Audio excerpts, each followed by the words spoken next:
우리는 예수님을 만나면 날마다 성장해 나아갑니다. 음. 세상 사람들은 '아 많이 컸네.' 자 무엇을 잴까요? 예 키를 잽니다. 엄마들은 뭘 보고 아이들이 키가 자랐다는 것을 알 수 있을까요? 그쵸. 옷입니다. 예. 옷을 보면서 '아 이거 인제는 작네. 좀 컸네.' 어 이렇게 아이들을 성장하는 이 척도를 잽니다. 사람들은 위로 성장을 재지만 하나님의 사람은 다르게 반응을 합니다. 예수님은 우리를 보면서 '많이 자랐구나. 많이 자랐구나.'라고 하면서 지금 이 그림에서 보여지는 것처럼 처음에는 예수님을 만났을 때 자 흰띠를 땄어요. 그리고 빨간 띠를 땄습니다. 그러면 어떻게 될까요? "다 나와!" 전봇대 막 차고 다닙니다. 그리고 도복을 입고 다닙니다. 그쵸? 아무나 발로 뻥뻥 차고 다닙니다. "으악!" 하면서 기합 소리를 막 하고 다닙니다. 빨간 띠일 때. 제일 제일 이렇게 요란하게 할 때가 빨간 띠인 것 같아요. 예. 그리고 흰띠 하면 쪼끔 힘을 주고 그리고 빨간 띠 때는 아주 소리를 뻥뻥 치면서 발로 차고 다닙니다. 근데 검은 띠가 되면요. 사범님하고 이렇게 시합을 하고 싶어 해요. 예. 검은 띠가 되면 사범님하고 시합을 하고 싶어요. 많이 맞아도 그래도 도전을 하고 싶어 해요. 예. 그리고 아가들은 별로 안 건드려요, 검은 띠들은. 그리고 이제는 3 단, 4단 정도 되어지면 이제 어떻게 되어지나요? 웬만하면 싸우지를 않아요. 웬만하면 다른 사람들을 건들지 않아요. 그냥 방어 기제만 합니다. 제압만 해요. 그것처럼 우리가 하나님 앞에 성장해 나아갈수록 벼가 익으면 익을수록 고개가 숙여지는 것처럼 우리가 주님 앞에 겸손한 자세로 더 엎드려지게 되어집니다. 처음에 배우면 자꾸 나도 모르는 사이에 고개가 자꾸 이렇게 올라가요. '나도 좀 했다.' 이런 마음 가운데 좀 자랑하고 싶어요. 그러나 주님 앞에 성장해 나아가면 나아갈수록 이렇게 낮아지고, 낮아지고, 낮아지고 이제는 마지막에는 주님 앞에 겸손히 경배하는 모드로 엎드리게 되어진다. 그리고 고개를 들면 어 쪼끔 마음 가운데 주님 앞에 죄송한 마음으로 다시 고개를 깊이 숙입니다. 자 마태복음 여기 나와 있는 말씀 20장 26 절 27절 자 한번 한 목소리로 한번 읽겠습니다.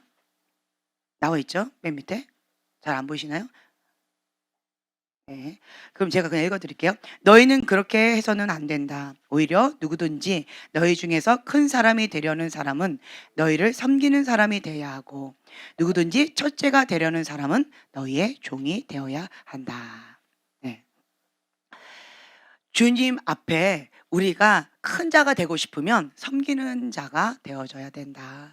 그리고 또 누구든지 큰 사람이 되고 싶으면 종이 되어져야 된다라는 말씀인데요. 자, 예수님을 만나기 전에는 높은 자, 큰 자였어요. 예수님을 만난 다음에 그다음에 이름이 바뀌었습니다. 낮은 자, 작은 자. 누구가 딱 떠오르는가요? 예, 바울입니다. 사울의 뜻은 높은 자, 큰 자라는 뜻이고요.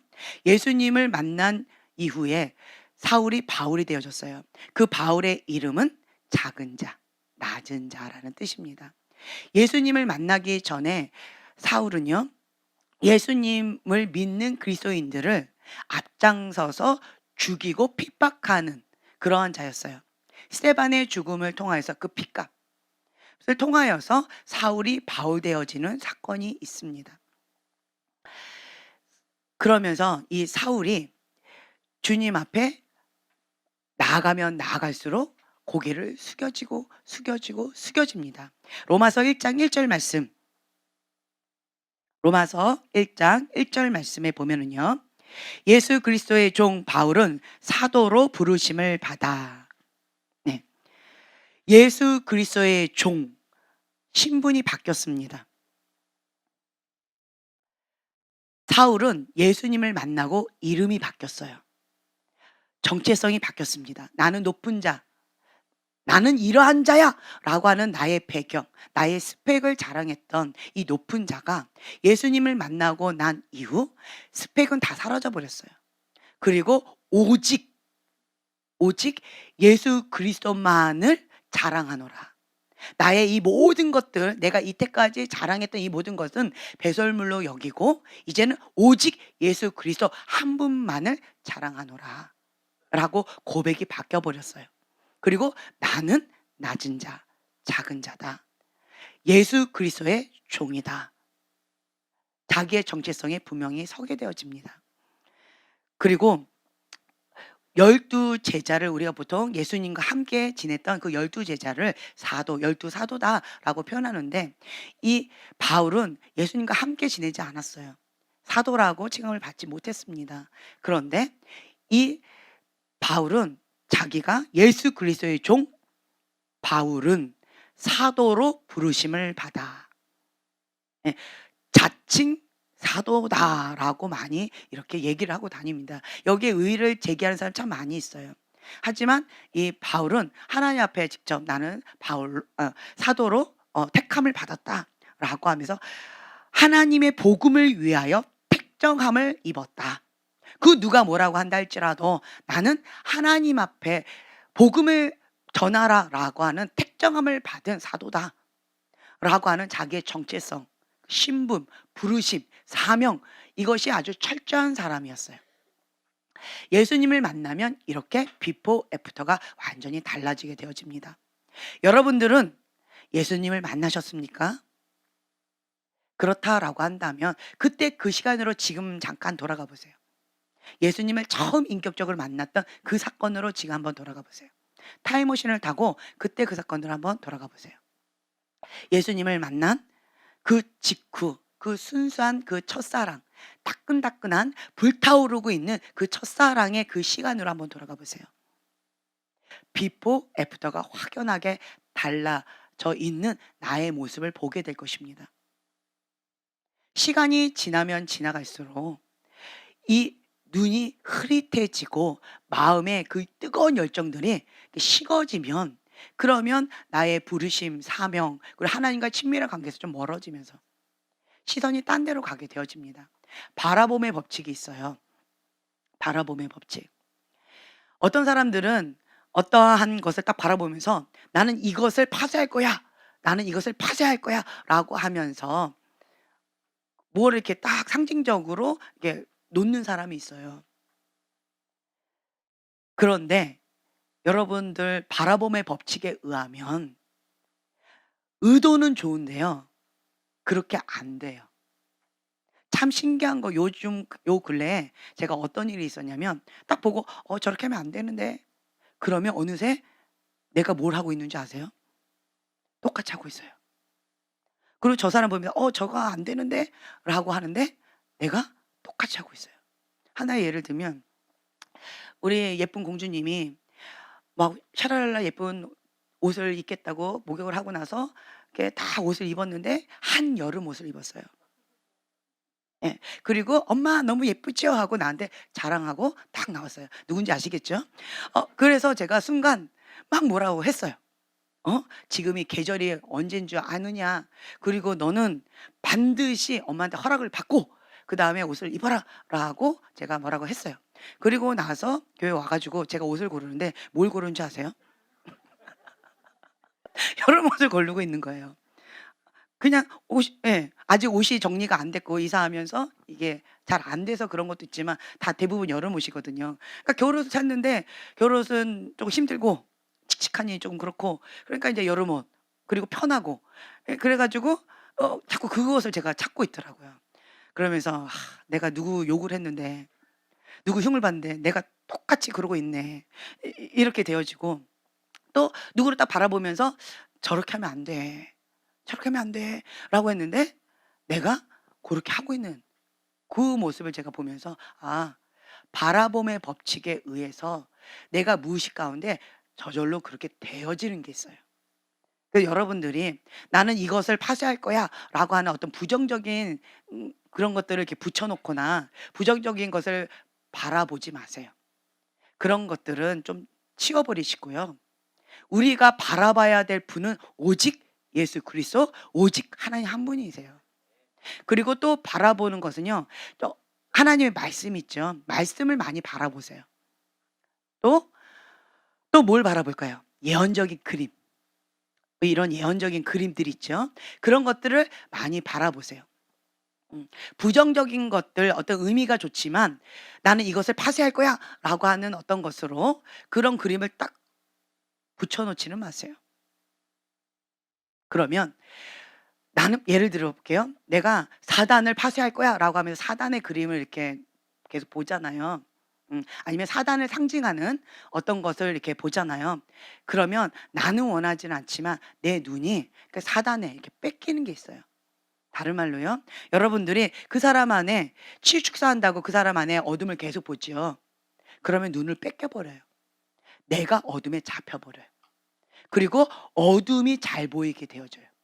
하나님의 사람은 빛이신 주님을 바라보게 되어지고 주님의 아름다움을 바라봐야 되는데 반대로 '나는 그 어두움을 파쇄할 거야. 그 어두움을 제거할 거야. 예수님 보혈로 씻을 거야.'라고 하는 좋은 의도로 그렇게 바라보지만 하지만 '나는 거기에 빼앗기게 되어진다.'라고 하는 거예요. 그래서 나의 초점 항상 주님께 고정. 하나님을 바라보고 주님의 예언적인 그림이나 이런 말씀들 있죠. 진리의 성경의 말씀 이런 것들을 계속 바라보세요. 네. 그리고 또 한 가지 정체성에 대해서 다시 한번 말씀드리고 싶어요. 이 사도 바울은 내가 누구인지에 대한 나의 사명이 무엇인지에 대한 분명하게 딱 세워졌어요.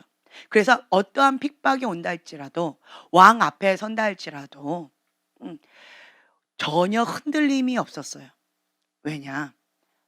나는 복음을 전하라고 하나님 앞에 택정을 받은 예수 그리스도의 종이다. 이것이 분명하게 섰기 때문에 나는 모든 자에게 헬라인이나 야만인이나 모든 자에게 내가 다 빚진 자다. 뭐에 빚진 자? 사랑이 빚진 자요. 그리고 복음 전하는 데에 빚진 자다. 이 복음에는 하나님의 능력이 있다. 하나님의 의가 있다. 하나님의 말씀 가운데 구원의 능력이 있다. 그래서 이 복음을 전하는데 나는 사명이 있다. 그 누가 흔든다 할지라도 요동함이 없었습니다. 그리고 그것 가운데 대가를 지불했어요. 성경에 나와 있는 싱글이 있어요. 독신의 은사가 있는 분이 있어요. 누굴까요? 네, 바울이에요. 그 은사를 대부분 거절합니다. 네. 거절합니다. 제가 사람들한테 이렇게 봐요. 그 집안 가운데 흐르는 저주 끊고 내 안에 있는 해결돼야 될 것들 그런 것들 정리하고 그리고 인제 시집장가를 가려고 하면 보편적으로 40 대, 50 대, 60 대, 70대 혹은 80대 가요. 자 그때 가느니 그냥 웬만큼 빨리 주인 예수님 잡고 그죠? 예수님으로 주인이 딱 세워지면 그러면 끼리끼리 만나요. 내가 양다리를 걸치고 있죠. 그러면 양다리 끼리끼리 만나요. 그리고 내가 하나님 앞에 딱 고정했죠. '내 목숨 주님께 드립니다. 나는 그리스도의 종입니다.'라고 하는 명확한 그 선이 딱 세워지죠. 그러면 '예수님이 주인입니다.'라고 하는 고백을 하는 그런 분들하고 만나요. 네. '내 목숨 주님의 것입니다. 전부를 다 드립니다.'라고 하는 그 마음 가운데 내가 주 앞에 전부를 드리는 삶을 살아가지요. 그러면 끼리끼리 만나요. 고런 사람들 만나요. 음. 근데 우리가 양다리 거쳤을 때 그쵸? 혹은 세상을 더 사랑할 때 만나잖아요. 네. 그래서 지금 현재 영적 전쟁을 열심히 하고 있잖아요. 그쵸? 네. 그리고 다시 기회가 없잖아요. 그래서 지금 현재 있는 바를 족한 줄 알고 주님 앞에 열심히 영적 전쟁하면서 서로가 서로의 칼을 더 날카롭게 더 강하게 해주면서 하나님 안에서 합력하여 선을 이루시는 주님을 신뢰하고 주님을 찬양하면서 우리가 나아가잖아요. 네, 고난이 내게 유익이라. 아픈 만큼 성장합니다.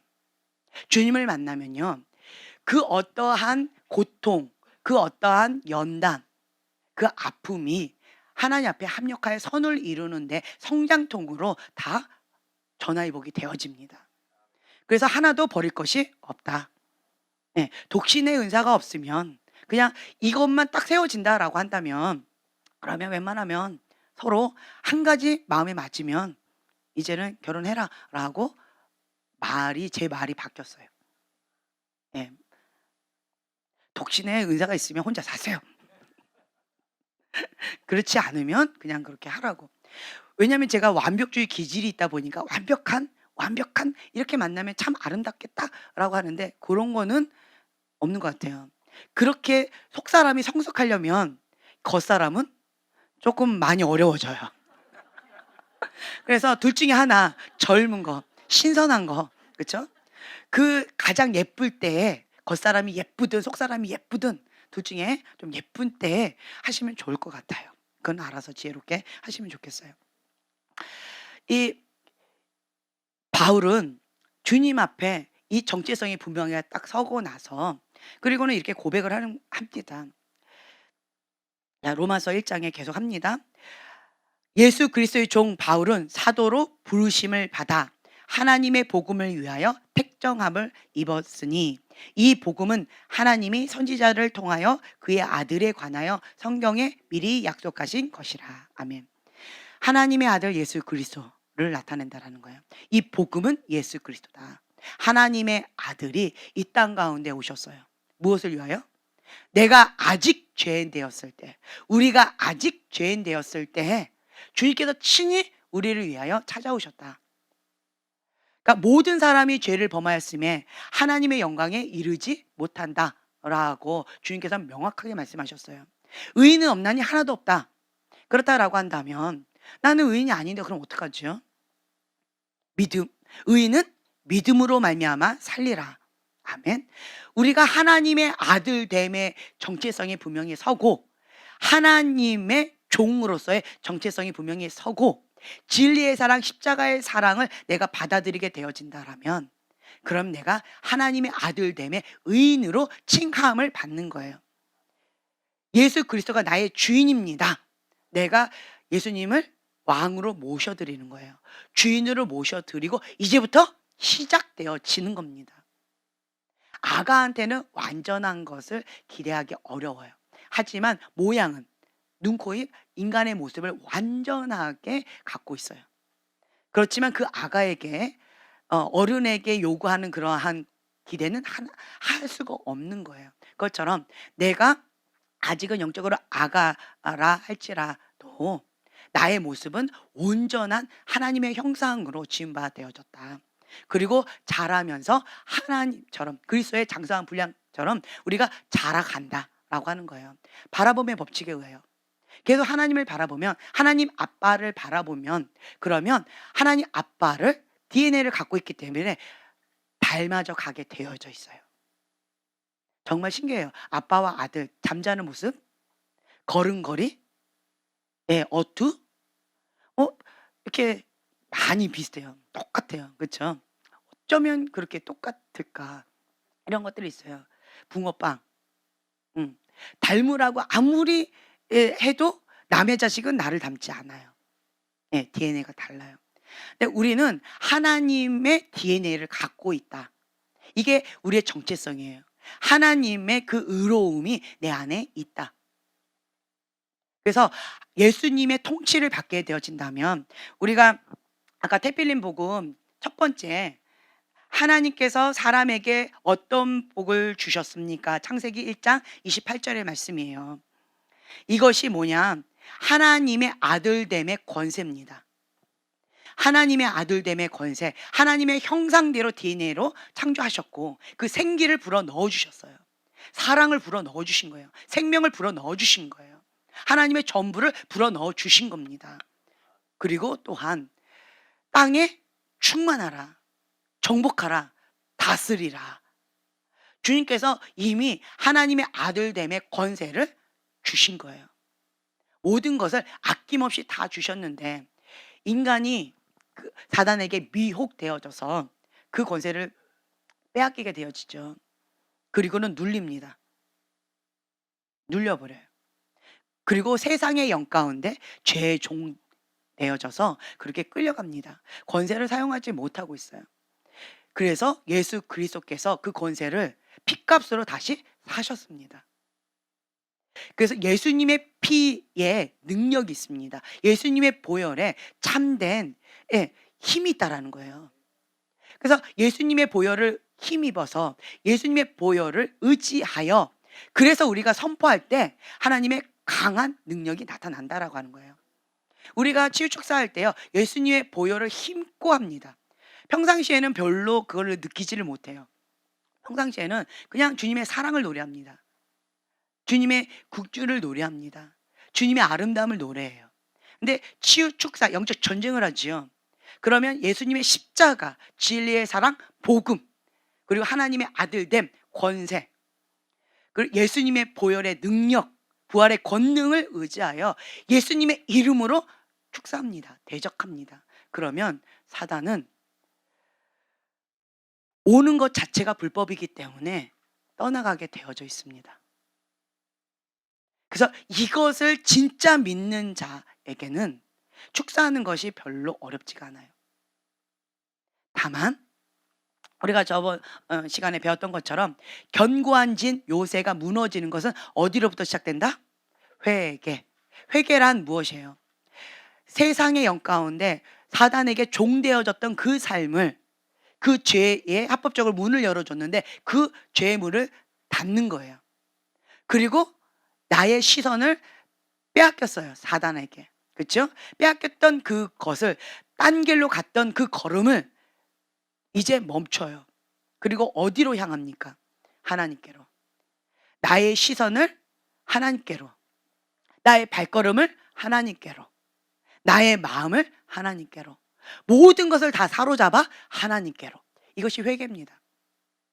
예. 견고한 진을 파는 것은 회개로부터 시작된다.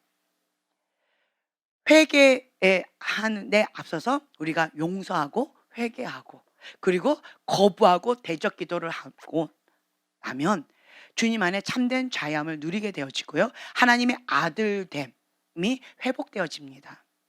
영적인 원리는 심플합니다. 이 사도 바울은 이런 영적인 원리를 분명하게 알았어요. 모세도 그렇고요, 사도 바울도 그렇고요, 스펙이 아주 짱짱한 사람들이에요. 그런 분들의 고백이 동일하게 나와 있어요. 나의 모든 것들은 다 배설물이다. 오직 예수 그리스도만 남는다. 고백이 동일해요. 모세의 고백도 그렇고요, 바울의 고백도 그렇습니다. 어설픈 사람들이 스펙을 자랑하고요, 어설픈 사람들이 자기 지식을 자랑합니다. 그것을 의지합니다. 그런데 주님 앞에 주님을 진짜 만난 그러한 지혜로운 자들은요, 세상의 지혜, 세상의 것들을 웬만큼 다 맛본 자들이에요. 그런 자들은 진짜 지혜가 무엇인지 압니다. 지혜의 근본, 여호와를 경외하는 것이고요, 지혜는 예수 그리스도입니다. 그래서 이 사도 바울은 오직 나는 예수 그리스도만 자랑한다 라고 하고, 입만 열면 뭐가 나와요? 하나님의 아들 예수 그리스도에 대해서 계속 복음을 전합니다. 왜 입술에서 그게 자꾸 나갈까요? 내 안에 있는 게 입 바깥으로 나가는 거예요. 마음에 가득한 그것이 입 바깥으로 나가는 거예요. 생각에 가득한 그것이 나의 눈, 나의 입 바깥으로 나가는 거, 내 행동이 나가는 것입니다. 여러분들이 많은 시간을 보내고 있는 그것이 뭡니까? 만약에 여러분들이 쇼핑을 많이 한다라고 한다면 왜 쇼핑을 많이 할까요? 예, 좋아하니까. 또 네, 공허하니까. 맞아요. 공허하니까 그러는 거예요. 다른 말로요, 여기가 비었어요. 우리는 금식을 합니다. 왜 금식을 해요? 비우려고. 왜 금식을 해요? 죽이려고. 그렇죠? 근데 공허하다라는 것은 뭐예요? empty, 비었다는 얘기예요. 우리가 정말 애쓰고 힘써서 비워놨는데 비어서 공허하다고 쓰레기를 채워넣는 거예요. 이것만큼 미련하고 어리석은 일이 없겠죠. 그렇죠? 네. 그래서 명품을 찾아서 계속 쇼핑을 한다든가, 아니면 어떤 것 가운데 계속 눈 가운데 뭔가 쇼핑을 계속하거나 뭔가를 막 탐욕가인데 이렇게 했다라고 한다는 것은 하나님의 시선을 빼앗겼다라는 거예요. 마음을 빼앗겼다라는 거예요. 내 눈이 어디에 가 있다는 거예요. 세상의 흐름 가운데 지금 흘러가고 있다라는 거예요. 하나님의 사람은 구별된 삶을 살려고 의지적으로 애쓰고 힘써야 돼요. 애쓰고 힘쓰지 않으면 인간의 본능상 세상의 영 가운데 흘러가게 되어 있어요. 여러분들은 연어처럼 애쓰고 힘쓰십니까? 부단히 애쓰고 힘쓰셔야 돼요. 우아한 백조가 열심히 애쓰고 힘씁니다. 뭐가요? 겉의 모습을 우아하게 하기 위해서 발은 아주 요란합니다. 그것처럼 우리는요, 하나님의 사람으로서 구별된 삶, 거룩한 삶을 살기 위해서 부단히 애쓰고 힘쓰 목숨 걸고 연어처럼 역행해서 가야 돼요. 제가 느끼는 것은요, 이 거룩한 삶, 구별된 삶은요, 목숨 걸지 않으면 쉽지 않다라는 걸 제가 느꼈어요. 어떤 분이 저한테 그러시는 거예요. 좋은 배우자감을 좀 소개시켜 달래요. 남자는 여자를 소개시켜 달라고 그러고 여자는 남자를 좀 소개시켜 달래요. 네. 그래서 그 조건들을 이렇게 하는데 순결한 사람, 거룩한 사람, 하 정말 이렇게 좋은 조건들을 다 얘기해요. 네. 그런데 그런 사람 찾기가 참 쉽지가 않아요. 그 조건에 맞는 사람 찾기가 참 쉽지가 않아요. 네. 근데 한 가지 찾기 쉬운 거는 있어요. 저에게 막 예를 들어서 어 정말 순결한, 정말 순수한, 그러한 때묻지 않은, 그리고 연애도 한 번도 안 한 예 순수한 그런 사람, 거룩한 사람, 하나님만 사랑하는 그런 사람, 그런 배우자 좀 소개시켜 주세요라고 한다면 참 쉽지 않아요. 그렇지만 저에게 하나님만 사랑하는 그러한 하나님의 용사 소개시켜 주세요라고 요청한다면 많습니다. 그리고 앞으로도 많을 겁니다.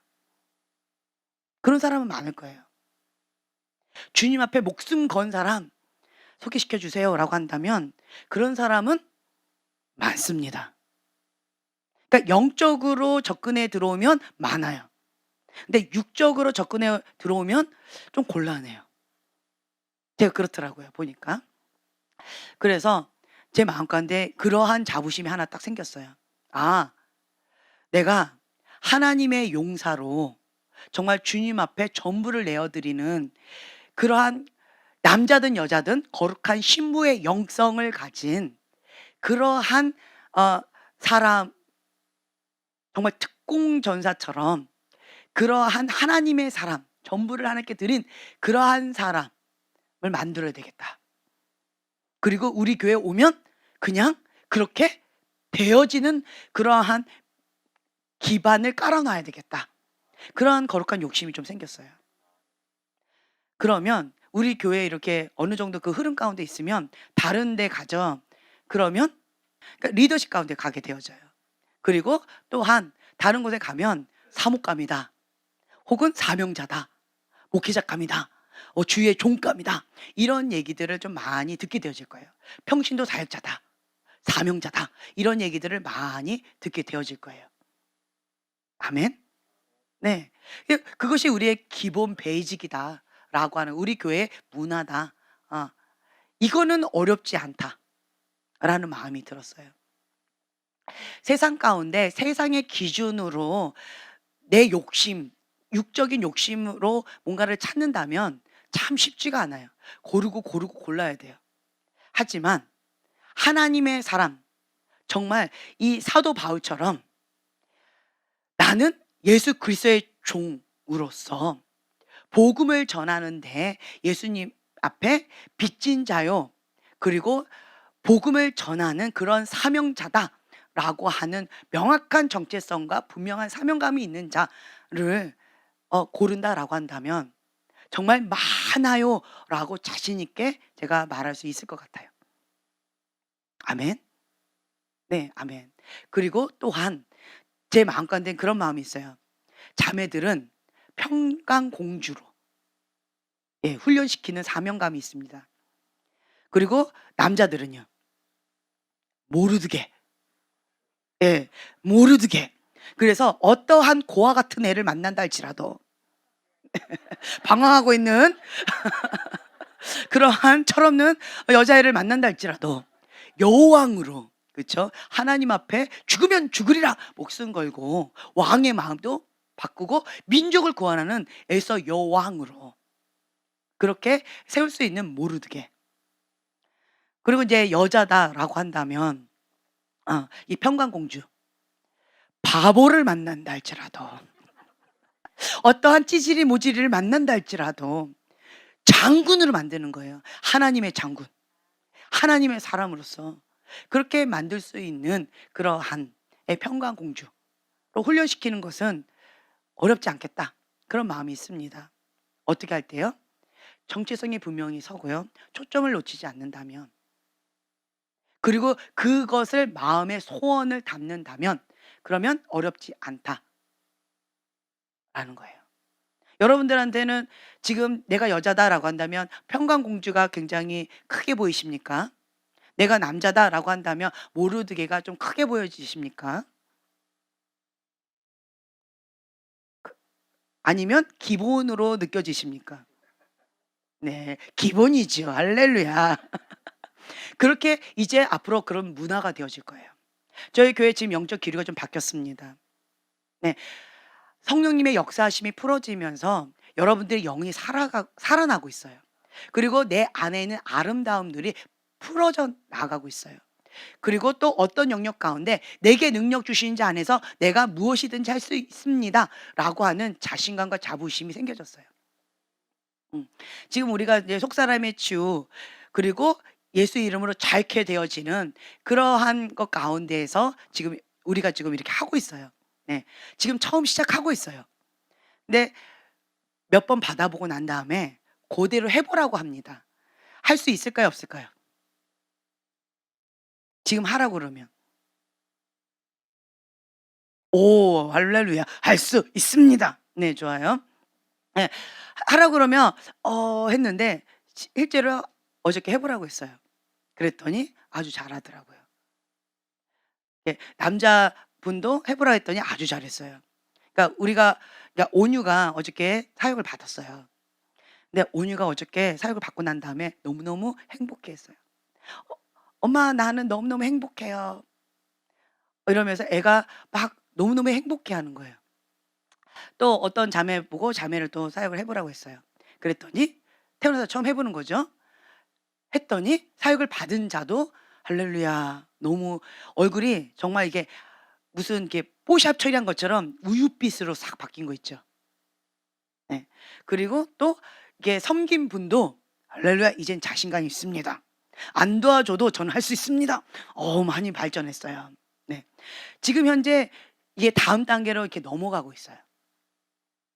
도전입니다. 이 놋 하늘을 열린 하늘로 내가 한계 지었던 이 경계선을 뛰어넘는 그런 시즌이 지금이다라고 하는 거예요. 여러분들이 경계선을 이렇게 잡고 있는 게 뭐예요? 한번 생각해 보세요. 혹은 적어 보세요. '내가 이거는 나의 한계야.'라고 했던 그 경계선이 뭐예요? 인간의 한계를 느꼈던 그게 뭡니까? 그거 한번 지금 적어 보세요. 아니면 지금 살짝 속으로 이렇게 나만 들릴 정도 살짝 말해 보세요. '내가 인간의 한계야.'라고 했던 내가 정해 놨던 그 인간의 한계가 뭔지야. 한번 적어 보세요.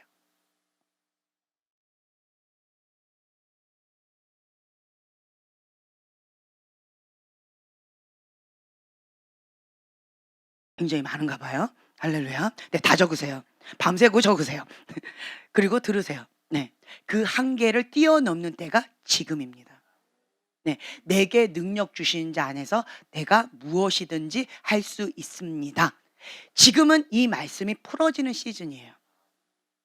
내 믿음대로 될지어다.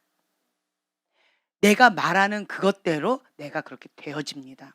그래서 여러분들은 무엇을 바라보느냐가 중요하다라고 라고 하는 거예요. 바라보는 그것대로 내가 되어져요. 사단을 상징하는 것, 어둠을 상징하는 것을 바라보지 마세요. 의도는 좋은데 내가 그렇게 되어져 버려요. 그것을 예수의 이름 파쇄합니다. 네. 그리고요. 내가 원하는 그것을 바라보세요.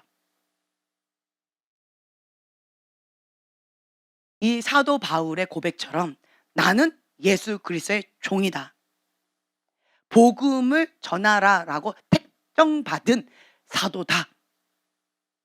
나는 야만인이나 헬라인이나 누구에게나 빚진 자다.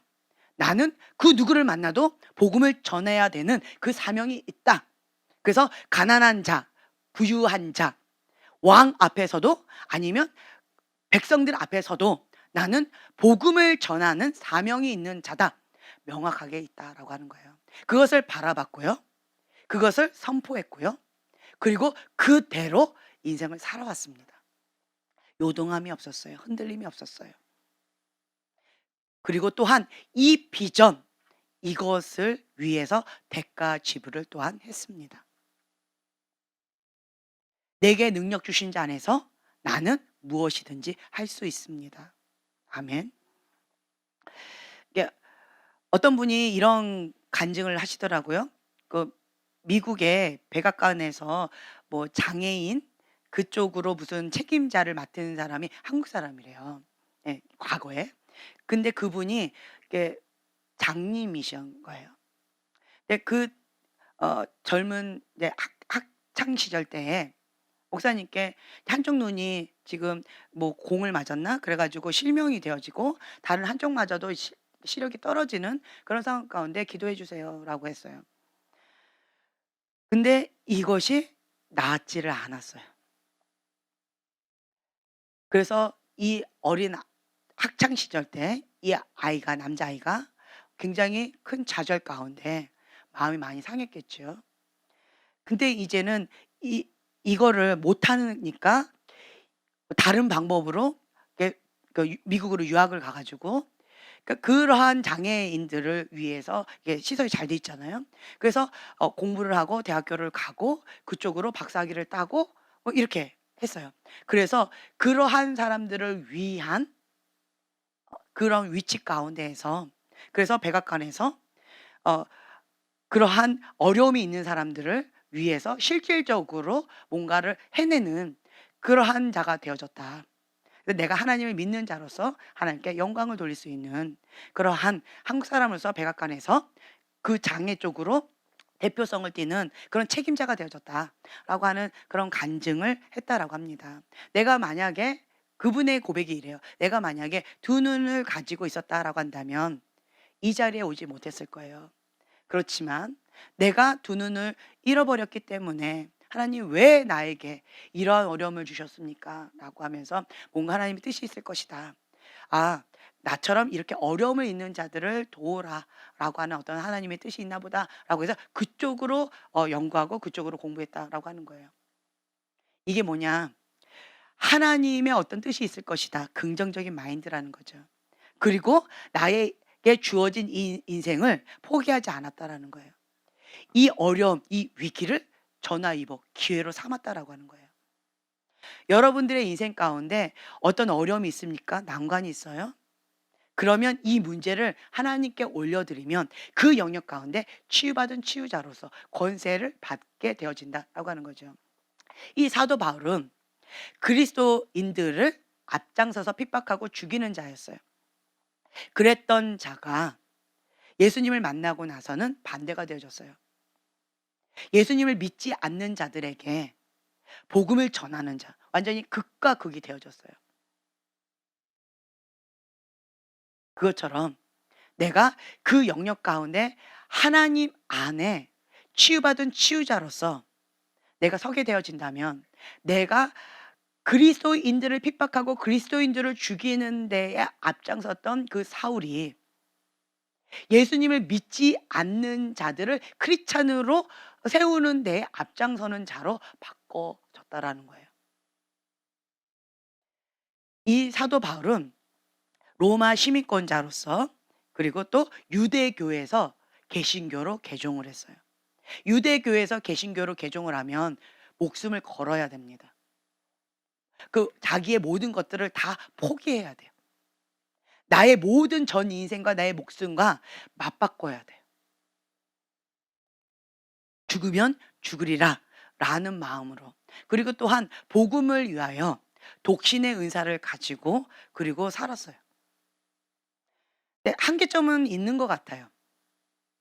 독신의 은사가 있어서 독신으로 살아가는 사람들도 귀합니다. 그죠? 하나님 한 분만을 사랑하고 예수 그리스도의 신부되는 그러한 사랑을 예수님 앞에 온전히 다 드릴 수가 있는 큰 장점이 있는 것 같아요. 그런데 반대로요. 결혼을 하지 않은 자의 한계점이 있는데 그게 뭐냐? 아버지의 마음. 하나님 아버지의 사랑. 헌신적인 아가페의 사랑은 조금 어려운 것 같아요. 부모가 되어지면 하나님 아버지의 마음을 좀 배워줘요. 그리고 하나님 아버지의 그 국률 그리고 아가페의 사랑을 많이 배우게 되어져요. 그리고 환경 가운데 내가 속사람이 계속 성장해져 가는 어떠한 과정을 통하여? 연단의 과정을 통하여서 내 자아가 깨어지고 죽는 그러한 과정을 통하여 하늘의 미랄이 땅에 떨어져 썩어져 죽는 그러한 시간을 통하여서 내가 하나님 아버지의 마음을 배우는 그렇게 되어지는 것 같아요. 예수님을 먼저 처음에 딱 만나게 되어지면요. 영적인 아가예요. 나 중심적이에요. 내가 아파요. 내가 힘들어요. 나는 이런 도움이 필요해요. 나 이거 원해요. 이게 나아가. 예수님 믿는데 왜 저래? 왜 이렇게 아직도 나 중심적이야? 예수님 믿는다는데 왜 이렇게 달라진 게 없어? 많은 사람들이 이런 얘기들을 많이 듣죠. 네. 왜냐면 영적인 아가기 때문에 그래요. 영적인 아가는 사랑을 많이 받아야 되는데 누군가의 사랑이 필요해요. 근데 그 누군가가 누굴까요? 누군가가 필요하더라고요. 누군가가. 근데 그 누군가가 되어 줘야 되는데 많은 사람들은 그거를 받고 싶어 해요. 자기 중심적인 사랑, 이기적인 사랑 가운데 나를 위해서 이렇게 해 주세요. 내가 힘드니까 이거 좀 해 주세요. 내 채워 주세요. 내 욕구 채워 주세요라고 많이 요구하지만 그렇지만 누군가는 그것을 희생을 해야 돼요. 하늘의 미랄이 땅에 떨어져서 죽어야 돼요. 그리고 누군가는 그 사랑을 희생을 헌신을 해 줘야 돼요. 우리는 따뜻하게 밥을 먹습니다. 누구의 헌신이 있었다라는 거죠. 오늘의 밥은 어떻게 보면 심플해 보여요. 근데 손은 많이 갑니다. 어저께 하루 종일 자매들이 2명 갖고 모자래 가지고 지원금까지 콜링해 가지고 하루 종일 그걸 했어요. 다지고 짜고 뭐 어쩌고 저쩌고 하면서. 그리고 제가 또 간을 봤습니다. 할렐루야. 그리고 제가 한 가지 딱 표현해 줬어요. 네. 그러면서 누군가의 헌신과 희생이 있었다라는 거예요. 누군가는 그렇게 남모르는 누군가는 편하게 쉬고 있을 때 자고 있을 때 놀고 있을 때 누군가는 열심히 희생하고 헌신하는 하늘의 미랄이 땅에 떨어져 죽는 헌신하는 섬기는 그런 시간이 있었다라고 하는 거예요.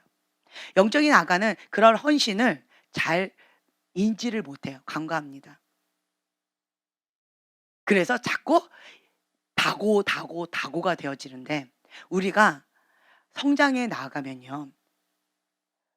내가 받으려고 하기보다는 어떻게 하면 더 섬길까? 어떻게 하면 더 섬겨 드릴까? 더 배려해 드릴까? 더 편하게 해 드릴 수 있을까?라고 이 관대한 마음과 넓은 마음, 배려하는 마음, 이 섬기고자 하는 마음이 커진다라고 하는 거예요. 이것이 우리가 속사람이 성장하고 있다라고 하는 사인이죠. 그러니까 자기가 자기 스스로를 '나는 성장했어.'라고 말하는 것은 별로 의미가 없어요. 열매로 그들을 알지니. 자매들이 섬기는 거를 보면요. 너무 행복해하면서 하하호호 깔깔깔 웃음소리가 끊이지 않아요. 그러면서 저한테 한마디 합니다. 평생 처음 콩나물 삶아 봤어요. 근데 이 처음이 50 인분이 될 줄은 몰랐어요. 이게 몇 시간이 걸리는지도 모르겠고 어디 나갔다 와도 이거는 아직도 안 됐어요. 이러면서 이렇게 저렇게 해 보는 거예요. 그러면 되게 재밌어 하더라고요. 그런 모습들을 보면서 그냥 섬기는 그 모습 자체가 은혜롭더라고요. 은혜로워요. 주님의 은혜 가운데 우리가 거하게 되어지면요. 섬길 때에 주님의 그 은혜가 더 많이 부어져요. 섬길 때 주님의 사랑이 더 많이 부어져요. 섬길 때 가난한 심령 가운데 주님 앞에 배고픈 마음이 있어요. 그리고 섬길 때 더 겸손의 옷을 입게 되어져요. 그러니까 우리는 이 이기적인 자기 중심의 사랑에서 이제는 벗어날 때가 되어졌다. 이 자아가 깨져야지, 이 호두 껍질이 깨져야지 내 속사람이 나오고요. 이 속사람이 부드럽게 나오고, 그리고 이 속사람이 은혜를 받으면 예수 그리스도의 종됨, 이 정체성이 나와진다라는 거예요. 왜 기쁨으로 섬길 수 있을까요? 나는 누구의 것이다? 예, 예수님의 것이다. 라고 하는 정체성이 분명히 나와 있다라고 하는 거예요. 이 사도 바울도요. 나는 예수님의 것이다. 너희도 성도된 너희들도 예수님의 것이다. 라고 하는 정체성을 분명히 딱 심어줍니다. 내가 죽어도 주를 위하여, 살아도 주를 위하여 라고 하는 이 정체성이 분명히 선다면 손해보는 거, 그리고 누군가에게 악으로 당한 거, 어떤 부분에 아픔을 당한 거, 불의한 권위자한테 학대받은 것, 그런 것들도 다 하나님 앞에 올려드리는데 어렵지 않다라고 하는 거예요. 억울함 없는 사람 있을까요? 치유 축사하다 보면 가장 힘든 거가 뭔지 아세요? 딱 걸리는 게? 예, 억울함이에요. 막 축사가 되다가 거기서 딱 걸려버려요. 억울하다. 그러면 안 나가요. 억울하다. 이 억울함이 딱 걸려버리면 어떤 마음이 올라오냐면 용서하고 싶지 않다. 억울하다는 거예요. 용서해 주는 게 억울하다는 거예요. 자유케 석방시켜 주는 게 억울하다는 거예요. 나한테 이렇게 나쁘게 해 놓고 내가 왜 석방시켜 줘? 내가 왜 자유케 해 줘? 억울하다는 거예요.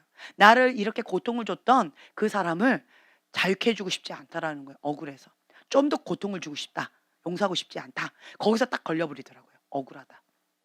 이 억울함은 근본이 뭐다? 권위에 대적하는 마음이에요. 가인의 분노예요, 이 억울함은.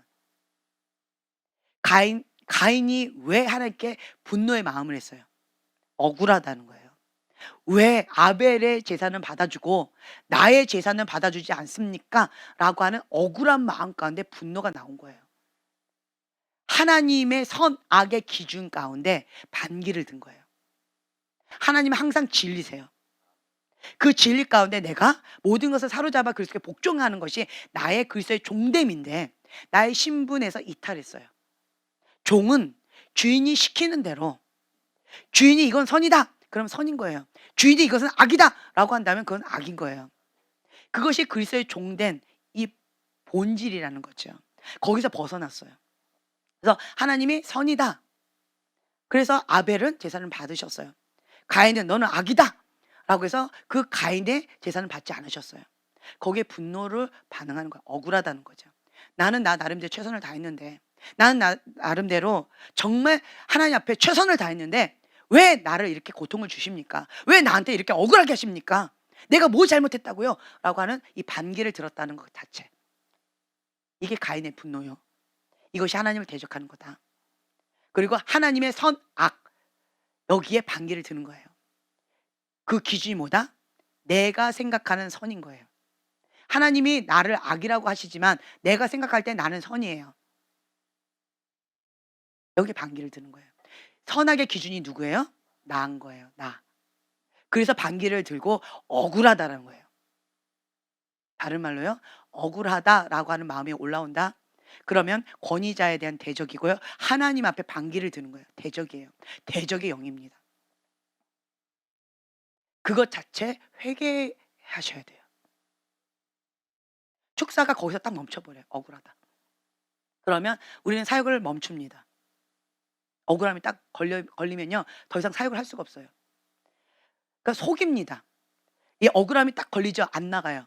그리고는 속이는 영 가운데 간교한 영으로 아주 다양한 방법으로 간교하게 이제는 교란 작전을 시작합니다.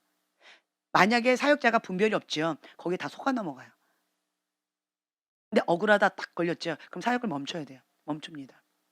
그리고 이 부분 가운데 먼저 작업이 들어가요. 왜 억울한가? 만약에 토설기도가 필요하다. 그 마음, 아픈 마음들을 또 좀 더 그 헤아림이 필요하다라고 한다면 그 마음을 좀 더 만져줘요. 속사람이 치유가 필요하다면. 그거 만져준다든가, 아니면 누군가를 용서해야 된다.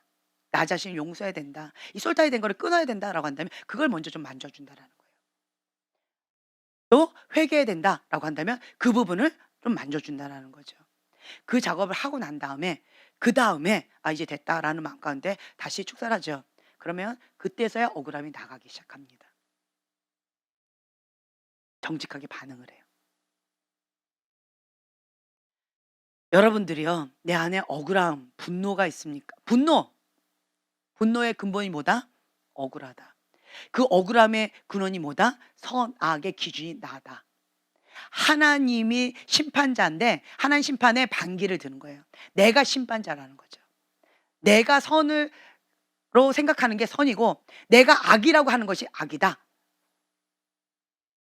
내가 선악의 기준이다라고 하는 거예요. 하나님의 자리에 내가 있겠다라고 하는 교만죄라는 거예요. 그것이 가인의 분노예요. 그것이 루시퍼가 되어졌던 그 죄라는 거예요. 그것이 아담이 에덴 동산에 쫓겨나서 하나님과 단절되어지는 그러한 죄다라고 하는 거예요. 그래서 하나님께서는 이 교만죄, 가인의 분노, 하나님을 대적하는, 권위자에게 대적하는 이 죄를 가장 큰 죄로 여기신다라고 하는 거예요. 인간은요, 인간의 기준은요, 그것을 큰 죄라고 여기지 않습니다. 왜요? 인간적으로 생각했을 때 저거는 선이니까, 인간적으로 생각했을 때 저거는 악이니까. 누구 기준에? 내 기준에. 내가 이때까지 살아왔던 그 문화 기준에, 우리나라 기준에 그렇다라고 하는 거죠. 이것 자체가 기준대가 잘못됐다라는 거예요. 이것을 자기의, 이런 사람은요, 인간적인 마음이 커요. 그래서 이 마지막 때는 어떤 전쟁이냐? 인간적인 것과 하나님의 것이 싸우는 거예요. 예수님께서 베드로에게 너는, 사단아 내 뒤로 물러가라. 너는 하나님의 일을 생각지 아니하고 사람의 일을 생각하였도다. 사단아 내 뒤로 물러가라 라고 말씀하셨다라고 하는 거예요. 그래서 여러분들이요, 지금 이 마지막 때는 깨어 있어야 돼요. 인간적인 것으로 계속 내 머리를 굴리면 나는 원하지 않지만 하나님을 대적하게 되어져요. 내 생각과 내 패턴과 다르다 할지라도 하나님의 말씀 기준 가운데 딱 굴복하게 되어지면 바로 순복되어져요. 이 사도 바울은 큰 장점 중에 하나가 뭐냐? 그리스도의 말씀 가운데 순복되는 것이 빠른 사람이에요. 나는 지금까지 의롭다 생각했고 나는 지금까지 높은 자다, 이것이 진리다, 이때까지 배워온 거예요. 유대교에서, 바리새파에서. 그래서 여기서 최고, 이 사도 바울도 완벽주의 기질이 있었던 것 같아요. 그래서 나는 최고로 살아왔던 거예요. 열심히 특심을 살아왔던 거예요. 근데 내가 생각했던 모든 기준이 이게 인간적이었다는 걸 깨닫고, 누굴 만나고? 예수님을 만나고 깨닫고 이것을 다 박살내버렸어요. 배설물로 여겨버렸다는 거죠. 그리고는 예수 그리스도만이 참된 복음입니다. 입을 열면 예수 그리스도예요. 입을 열면 하나님의 아들 예수 그리스도, 십자가 사건, 보혈의 능력, 하나님의 아들됨, 이걸 얘기하는 거죠. 그리고 자기를 소개할 때는 하나님의 종으로 표현합니다. 그리고 이 사도 바울도 계속 하나님 앞에 섬기면 섬길수록 마음이 그림처럼 성장이 나가요. 속사람이. 겉사람은 패하나 속사람은 성장해 나아가서 나중에는 이 사도 바울이 뭐라고 표현하냐면, 지금 예수 그리스도의 종 바울은 사도로 부르심을 받아, 굉장히 크게 보이잖아요. 나는 하나님의 종이다. 나는 복음을 전하라라고 택정을 받은 사도다라고 하는 나의 신분에서 아주 강하게 어필을 하는 거죠. 니네가 뭐라 해도 나는 사도다 이러는 거죠. 그랬던 이 사도 바울이 이제 주님 앞에 깎이는 거예요. 깎이고 깎여져요. 속사람이 성장이 나가면서 계속 엎드려지고 엎드려지고 엎드려져요. 고개가 숙여져요. 그러면서 나중에는 뭐라고 고백을 하냐면 에베소 3장 8절에 보면 지극히 작은 자보다 더 작은 자다라고 표현되어 있고요. 사도 중에 또 고린도전서 15장 9절에는요. 사도 중에 가장 작은 자라라고 또 표현되어 있어요. 그리고 디모데전서 1장 15절에 보면은요. 죄인 중에 괴수다라고 표현되어져 있어요.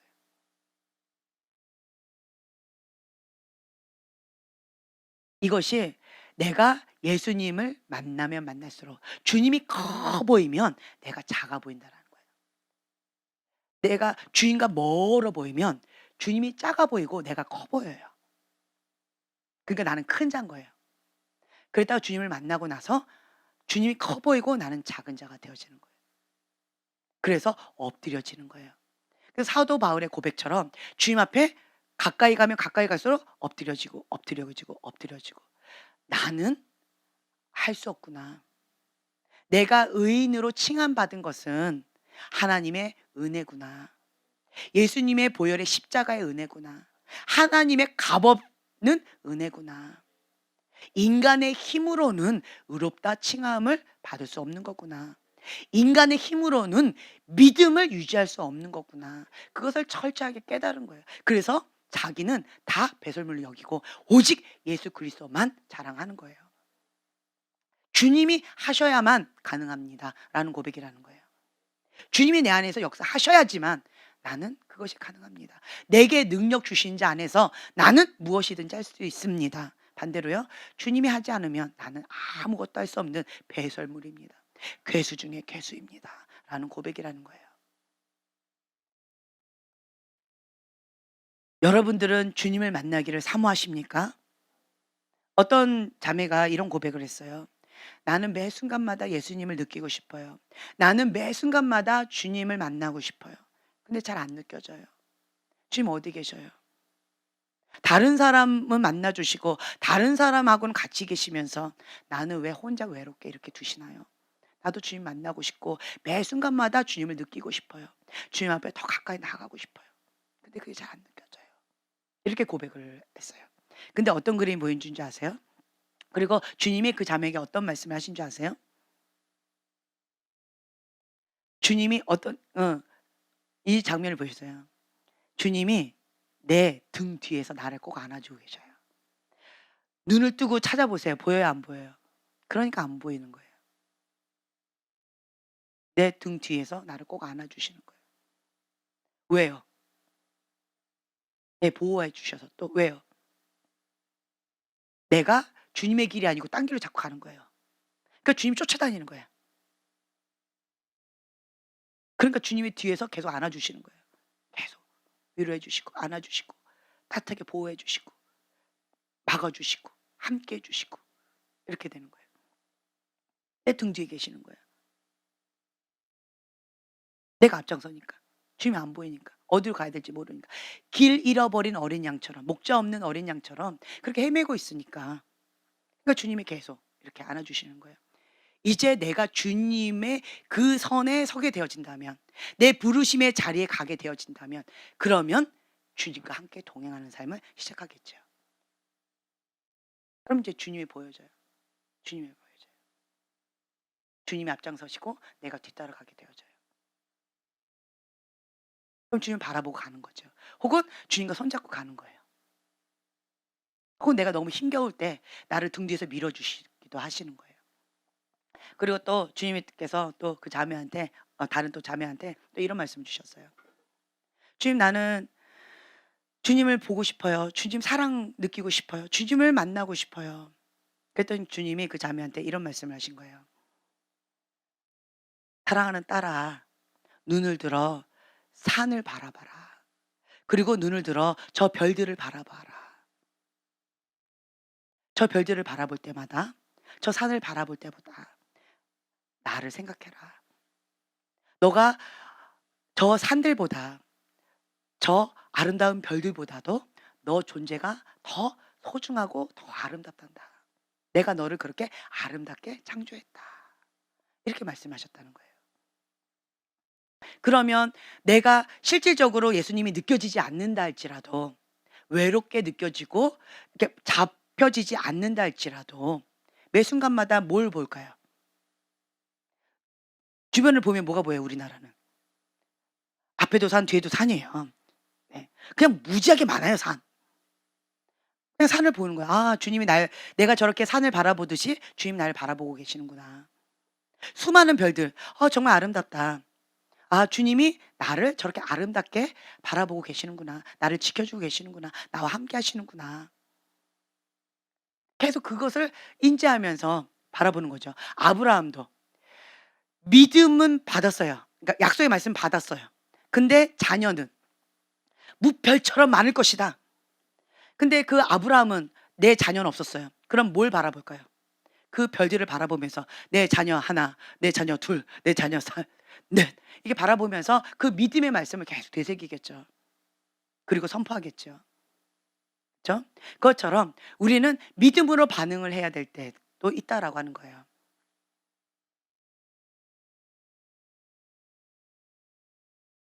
하나님께서는 우리 모두에게 예수님의 십자가의 사랑, 진리의 사랑, 피 한 방울을 동일하게 다 주셨어요.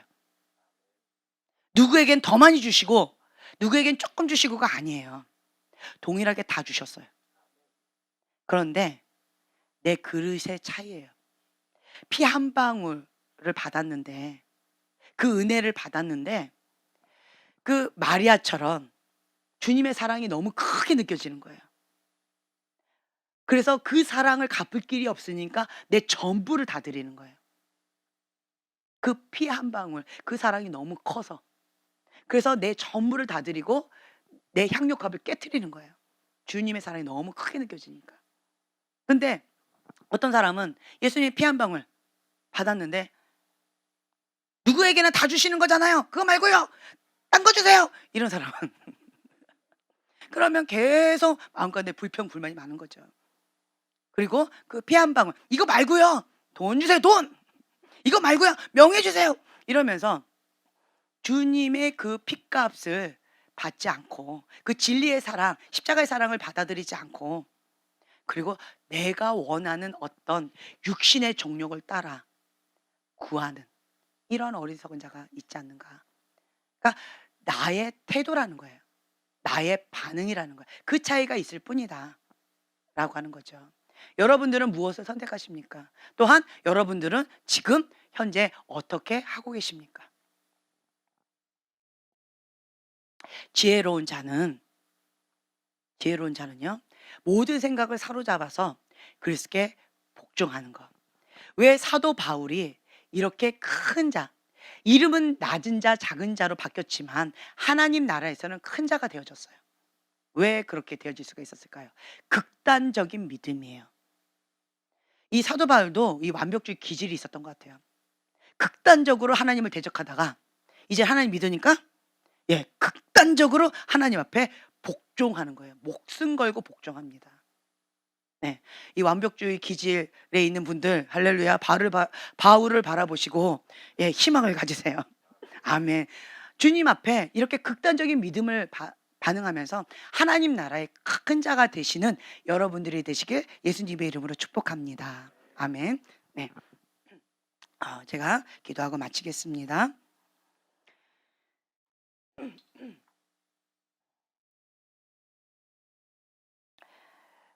우리는 하나님의 사랑하심을 받고 성도로 부르심을 받은 하나님의 아들입니다. 그 주님으로부터 오는 주님의 은혜와 평강을 내가 받아들입니다. 진리의 사랑, 십자가의 사랑을 내가 지금 이 시간 받아들입니다. 주님께서 주시는 그 큰 사랑 가운데 내가 갚을 길 없어서 그 무한하신 그 사랑 가운데 나의 전부를 내어드리며 내가 예수 그리스도의 종된 하나님의 아들 된 자로서 나의 부르심과 나의 사명을 다하기를 원합니다. 이 시간 주님 앞에 전부를 드리는 하나님의 사랑하는 자녀들 위해 주님 더 큰 은혜로 주님의 강력하신 성령님으로 역사하여 주시옵소서. 예수님의 보혈로 덮어주시고 예수님의 이름을 부를 때 주님 친히 오시고 친히 함께하여 주시고 주님의 이름으로 역사하여 주시옵소서. 감사드리며 예수님의 이름으로 기도합니다. 아멘.